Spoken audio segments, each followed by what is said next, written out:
எதிர்க்கட்சியாக இருக்கக்கூடிய அதிமுக,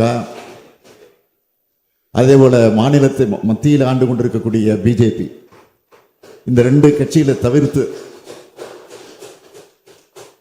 அனைத்து கட்சி தலைவர்கள், அனைத்து கட்சி உறுப்பினர்கள் இங்கே பாராட்டியும் வாழ்த்தியும் பேசி இதை வரவேற்று மகிழ்ந்திருக்கிறீர்கள்.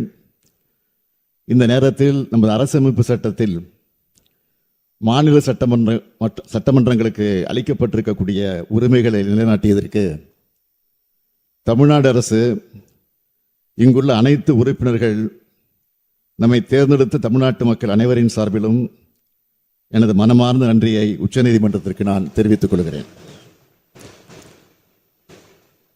அவை முன்னவர்கள் உருக்கத்தோடு நெகிழ்ச்சியோடு அவர் பேசினார். தலைவர் கலைஞர் அவர்கள் மடியிலே வளர்ந்தவன் என்று சொன்னார். நீங்கள் தலைவர் கலைஞர் அவர்கள் மடியிலே வளர்ந்தவர் என்று சொல்லும்போது நான் எண்ணியது உங்கள் மடியிலே நான் வளர்ந்தவன்.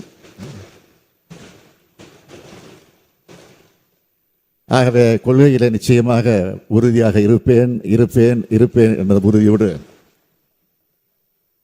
இந்த மகிழ்ச்சியை நாம் வெளிப்படுத்தக்கூடிய வகையில் அதிமுக, பிஜேபி உறுப்பினர்கள் தவிர்த்து அனைவரும் மேசை தட்டி நம்முடைய நன்றியை தெரிவிக்க வேண்டுகிறேன்.